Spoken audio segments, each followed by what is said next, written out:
सहकारी समिति के सिद्धांत निम्नलिखित हैं। पहला होता है आधारभूत सिद्धांत, दूसरा है सामान्य स्वीकृत सिद्धांत और तीसरा होता है व्यापारिक सिद्धांत। हम सहकारी समिति के निम्न सिद्धांतों को विस्तार से समझेंगे। गाइस, हमारे चैनल को लाइक, सब्सक्राइब एंड शेयर ज़रूर करें। तो चलते हैं हमारे टॉपिक की ओर। तो सहकारी समिति के निम्नलिखित 3 सिद्धांत हैं, जिनमें से पहला सिद्धांत है आधारभूत सिद्धांत। आधारभूत सिद्धांत के अंतर्गत 3 बातों को हम समझते हैं। पहला, ऐच्छिक संगठन। तो जो सहकारी समिति होता है, सहकारी संगठन, वो ऐच्छिक संगठन होता है। उसमें किसी भी सदस्य को दबाव नहीं डाला जा सकता कि वह सदस्य बने या ना बने, तथा किसी भी सदस्य को निकाला नहीं जा सकता स्वेच्छा से। वह अपनी इच्छा से सदस्यता में शामिल हो सकता है और अपनी इच्छा से ही वह बाहर हो सकता है। दूसरा, सेवा संगठन। तो सहकारी समिति का प्रमुख उद्देश्य सदस्यों की सेवा करना होता है, ना कि लाभ कमाना। इस प्रकार यह एक सेवा संगठन कहलाता है, जो अपने सदस्यों की सेवा हेतु संगठित किया जाता है।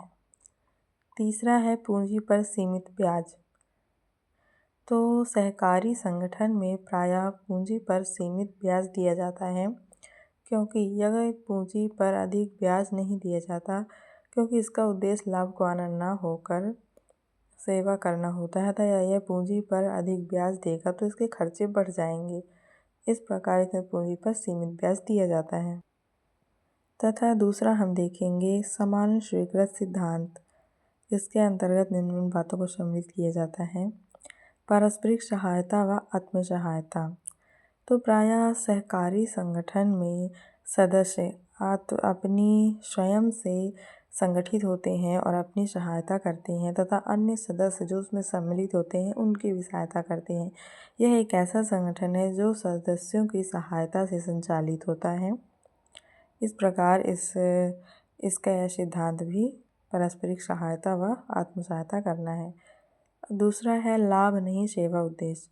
तो इसका उद्देश्य प्रायः लाभ कमाना नहीं होता, जैसे कि हम आपको पहले ही बता चुके हैं, क्योंकि इसका उद्देश्य लाभ कमाना नहीं होता, इसका उद्देश्य सेवा करना होता है सदस्यों की।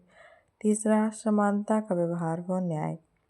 सहकारी संगठन में प्रायः सभी सदस्यों के प्रति समानता का व्यवहार किया जाता है व सभी के प्रति न्याय का दृष्टिकोण रखा जाता है, क्योंकि इसमें सभी सदस्य बराबर होते हैं तथा किसी भी सदस्य से जाति, लिंग, धर्म के आधार पर भेदभाव नहीं किया जाता है। तीसरा है व्यापारिक सिद्धांत। व्यापारिक सिद्धांत के अंतर्गत हम निम्न बातों को समझते हैं। पहला, अवैतनिक सेवा। तो यह एक ऐसा संगठन है जिसमें कार्य करने के बदले वेतन नहीं प्राप्त होता है, अतः इसमें ये अवैतनिक सेवा है, जिसमें हम सेवा तो प्रदान करते हैं परंतु उसका वेतन प्राप्त नहीं करते हैं। नगद विक्रय। दूसरा है नगद विक्रय। तो सहकारी संगठन में प्रायः माल का विक्रय नगद किया जाता है, उधार नहीं किया जाता है। कभी कभी कुछ सदस्यों को उधार विक्रय कर दिया जाता है, परंतु यह हमेशा ऐसा संभव नहीं है। तीसरा, उपभोक्ता संरक्षण।